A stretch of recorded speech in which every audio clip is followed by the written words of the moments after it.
ማኒፌስቴሽን ምንድን ነው? እንግዲህ ማኒፌስቴሽን ሲባል ብዙ ጊዜ ሰምተነው ይቻል፣ ነገር ግን ትንሽ ውስብስብ ኮምፕሊኬትድ ከሆነባችሁ ማለት ነው እኔ ቀለል ባለ መንገድ 4 ስቴፖችን ተከትዬ ያስረዳችኋለሁ ማለት ነው። ይሄ ነገር የምር ይሰራል ወይ፣ እንዴት ነው ማድረግ የሚቻለው፣ ወዴት ነው የሚሄደው ምናምን የሚለውን በምሳሌ ደግፌ ነግራችኋለሁ። ሶ ፈርስት ቲንግስ ፈርስት ማኒፌስቴሽን ምንድን ነው ወደሚለው ትርጉሙ ስንመጣ እንዲሆንላችሁ ወይም ደግሞ እንዲሳካላችሁ የምትፈልጉትን ነገር በምናባችሁ ቀድሞ እንደተፈጠረ አምኖ የመቀበል ሂደት ነው ቤዚክሊ። ስለዚህ ዲሉዥናል የመሆን ነገር አለው እዚህ ጋር ምንድነው ባጭሩ እውነተኛ ውሸትን ለአእምሯችሁ መመገብ አለባችሁ ወይ መናገር አለባችሁ። እውነተኛ ውሸት ያልኩበት ምክንያት በኋላ ላይ ያስረዳችኋለሁ፣ ይገባችኋል። ቤዚክሊ ላም አለኝ በሰማይ ወተቷን ማል አይነት ነገር ሊሆንባችሁ ይችላል። ነገር ግን እዚህ ጋር ወደ ማኒፌስቴሽን ስናመጣው ምንድነው ላሟ እንዳለች ቀድሞ ነው ካሰባችሁና ካመናችሁ ወተቷን ማታዩበትን ማየት ምክንያት የለም ነው። ዲሉዥናል መሆን አለባችሁ ሲባል ምንድነው እናንተ መፍጠር የምትፈልጉት እውነታ አለ፣ ከዛ መሬት ላይ ያለው ደግሞ እዚህ ዓለማችን ላይ ያለው ሪያሊቲ ወይም ደግሞ እውነታ መቀየር ማንችለው የሚመስለን እሱ እውነታ አለ ማለት ነው። ስለዚህ እነሱ ሁለቱ የአንድ ሳንቲም ግልባጮች ናቸው፣ ሳይሞልቴኒየስሊ ኤግዚስት የሚያደርጉ ነገሮች ናቸው። ስለዚህ ማኒፌስቴሽን ፎከስ የሚያደርገው መሬት ላይ ያለው እውነታ ሳይሆን እናንተ መፍጠር የምትፈልጉት እውነታ ላይ ነው ማለት ነው። ስለዚህ እነዚህ 4 ስቴፖች ምን ይመስላሉ የሚለውን ስንመለከት የመጀመሪያው ከሀሳብ ይጀምራሉ። የመጀመሪያው ማንኛውም እዚህ ምድር ላይ ክሬት የምታደርጉት ነገር ከሀሳብ የመነጨ ነገር ነው። ሞር ዲቴይል እነግራችኋለሁ። ሁለተኛው ላይ ስሜት መፍጠር አለ። በምታስቡት ነገር ስሜት ትፈጥራላችሁ። ከዛ በኋላ ያንን ስሜት ደጋግሙታላችሁ፣ መደጋገም ሶስተኛው ነው። አራተኛው ደግሞ ምንም አይነት ጥርጣሬ የሌለው እምነት ትፈጥራላችሁ ማለት ነው። ያ ድግግሞሽ ምንም አይነት ጥርጣሬ የሌለው እምነት ይፈጥርላችኋል ማለት ነው። በምሳሌ አድርጌ ላስረዳችሁ። ወደ ምሳሌ ሲገባላችሁ ከረንትሊ እናንተ ምንም አይነት ስራ የላችሁም፣ ስራ በመፈለግ ላይ ትገኛላችሁ። ነገር ግን ስራ ብትፈልጉ ልታገኛችሁም። ስለዚህ እናንተ እዚህ ጋር ያላችሁ እውነተኛ ሪያሊቲው መሬት ላይ ያለው ነገር ስራ በዚህ ሰዓት ማግኘት ከባድ ነው፣ ስራ ማግኘት አልችልም ነው።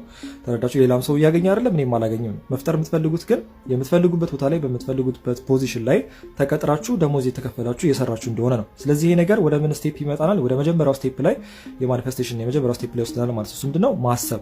ኤኒ ካይንድ ኦፍ ቲንግ እዚህ ዓለም ላይ ክሬት ተደርጎ ፊዚካሊ የምታዩት ነገር በአጠቃላይ ከሀሳብ የመነጨ ነገር ወይ ደግሞ ኢማጂን የተደረገ በምናብ የተሳለ ነገር ነው። ስለዚህ ምናባችሁን ለመሳል ደግሞ ዲቴይል ማወቅ አለባችሁ። ለምሳሌ እንበልና የሆቴል ማናጀር ሆናችሁ መቀጠር ነው የምትፈልጉት ይባል። የት ሆቴል መስራት እንደምትፈልጉ ማወቅ አለባችሁ። ያ ሆቴል የትኛው ብራንች መስራት የምትፈልጉት፣ ከሆቴል ማናጀር ውጪም ሌላ ስራ ሊሆን ይችላል። ፖዚሽኑ ምንድን ነው? ተረዳችሁ? ሜቢ ላይ ከሄዳችሁ ላይ ምን አይነት ልብስ ነው የሚለብሱት ምናምን፣ ቦታውን ሆቴሉን ሄዳችሁ ማየት ሊሆን ይችላል። እነዚህ ነገሮች ለኢማጂኔሽናችሁ ይረዳችኋል። ኢማጂንም ስታደርጉ ኢማጂኔሽኑ መጀመሪያ ላይ ያለው ልብ በል። ሁለተኛው ላይ ያለው ነገር ስሜት መፍጠር ነው። ስሜት ለመፍጠር ደግሞ እንደዚህ ዲቴይል ያስፈልጓቸዋል። ስለዚህ ለምሳሌ እዛ ስራ ገና ሳትቀጠሩ ዲሉዥናል መሆን ያለባችሁ ያልኳችሁ እዚህ ጋር ነው። ተረዳችሁኝ አይደለ? ዲሉዥናል የምትሆንባት ላይ የውሸት እውነት የምትለዋ እዚህ ጋር ላይ ውሸቷ አለች ስራ የለ ምናምን ነው። እውነቷ ግን እናንተ ሳትቀጠሩ የምታስቡት ሀሳብ ምንድን ነው? እዚህ ቦታ ላይ ገብቼ ተቀጥሬ ሰርቼ የመጀመሪያ ደሞዝ ተከፍሎኛል ብላችሁ እስኪ በውስጣችሁ ሳሉት ያንን ነገር። ተረዳችሁኝ? ያንን ፋንታሲ በውስጣችሁ ስትኖሩት ከዛ በኋላ የግዴታ ነገር ወደ ምን ይረዳችኋል ማለት ነው። ኢማጂን አደረጋችሁ፣ ሳሰባችሁት፣ ስሜት ተፈጠረ። ከዛ በኋላ ድግግሞሽ አለ። ድግግሞሹን በቃል በማውጣትም ትደጋግሙታላችሁ። ማለትም ለምሳሌ የ20 ሺህ ብር ደሞዝ እየተከፈለኝ እዚህ ሆቴል እየሰራሁ እገኛለሁ።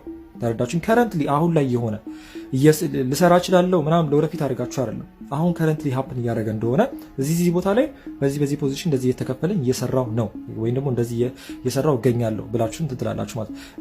እነዚህ ኢማጂኔሽን ሀሳባችሁ ሲደጋገም ስሜት ይፈጥራል። ስሜቱም ሲደጋገም ደግሞ ይፈጥራል እምነት፣ ወደ እምነት ሊድ ያደርገናል ማለት። ስለዚህ ምንድነው ውሸት ሲደጋገም እውነት ይሆናል አይደል የሚባለው?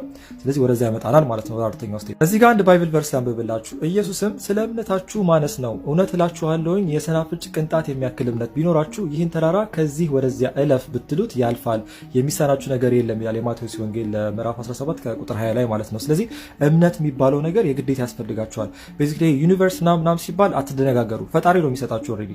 ግን እናንተ ዲዘርቭ የምታደርጉትን ነገር መጀመሪያ ክሊርሊ ማሰብና ጥማት አለባችሁ። ስራም ይፈልጋል። ባይዘው ዝም ብላችሁ ቁጭ ስላላችሁ አይደለም፣ አክት ማድረግ አለባችሁ። ይሄ ነገር የምር ይሰራል ወይ ካላችሁ፣ አዎ ይሰራል። አሁን እኛ በጥሩ መልኩ ሲሆን ለኛ የሚሰራ አይመስለንም እንጂ በፍራቻ እንመልከተው። ይሄ የቻርት የኢሞሽናችን ወይም የስሜቶቻችን ቻርት ነው የሚያሳየን ከታች ወደ ላይ።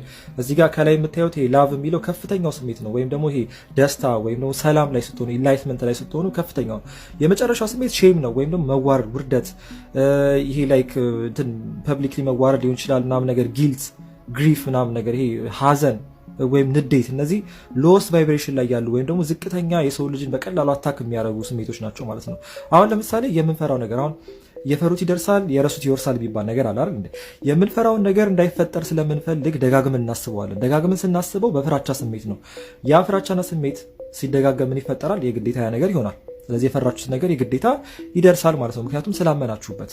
አያችኋል። ስለዚህ በዚህ ከሰራ ለምዶ በጥሩ መልኩ መስራት የማይችለው ይሄ መጠየቅ አለባችሁ። ስለ 4ቱ ስቴፖች እንደዚህ ካለን እንግዲህ ይህን ፕራክቲስ ለማድረግ ቪዥዋላይዜሽን ልትጠቀሙ ትችላላችሁ። የሆነ ነገር ኢሜጆችን ፕሪንት አውት አድርጋችሁ የስራ ቦታ ሊሆን ይችላል፣ የምትፈልጉት መኪና ምናምን፣ ይሄ ካይንድ ኦፍ ቲንግ ፕሪንት አውት አድርጋችሁ ቪዥዋላይዝ ለማድረግ የሚረዳችሁን ነገር መለጣጠፍ ትችላላችሁ። ከእንደገና ጻፉ፣ ጆርናል አድርጉ፣ ዲቴይል ከእንደገና ባፋችሁ ተናገሩት የምትፈልጉት ነገር። እኔ እንደዚህ ነኝ፣ መልካሙን አሁን ላይ እንደሆናችሁ አድርጋችሁ ጻፉ። ቤዚክሊ ይሄ ነገር ቴክስ ታይም ባይ ዘ ዌይ፣ ስራም ያስፈልገዋል። ፈጣሪ ለጠየቃችሁት ነገር የጠየቃችሁት ነገር ከማድረግ በፊት ለጠየቃችሁት ነገር እናንተ ዝግጁ መሆናችሁን እስኪያረጋግጥ ድረስ በብዙ ነገር ይፈትናችኋል። ለዛም ብዙ ታይም የሚወስድ ሊመስላችሁ ይችላል፣ ግን ያው እናንተ ሬዲ ካልሆናችሁ ቶሎ አይመጣም። እዚህ ጋር አንድ የምነግራችሁ ነገር ለምሳሌ እንደዚህ በጣም በብዙ ሚሊዮን ዶላር የሚቆጠር ሎተሪ ድንገት የሚደርሳቸው ሰዎች አሉ። ነገር ግን ያንን በ1 ዓመት ወይ በ2 ዓመት ድምጥማጡን አጥፍተውት ወደ ነበሩበት ድህነት ይመለሳሉ። ለምን? የሀብታምነት ማይንድ ሴት የላቸውም።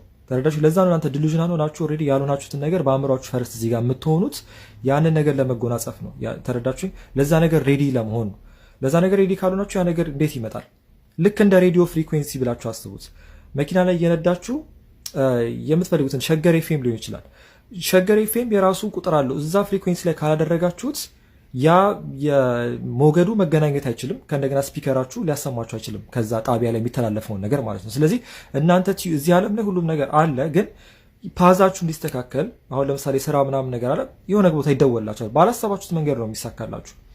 ከእንደዚህ ስታምኑ እናንተ ፓዙ ነው ቀለል የሚላችሁ እንጂ ስራውን መስራት አለባችሁ። ስራውን ትሰሩታላችሁ፣ ግን ሰው ሊደወል ይችላል። ባላሰባችሁት መንገድ የሆነ ሰው መጥቶ ስራ ስሩ ሊላችሁ ይችላል። ወይም ደግሞ ታክሲ ውስጥ እንደዚህ ቦታ ልትባሉ ትችላላችሁ። ዩ ኔቨር ነው።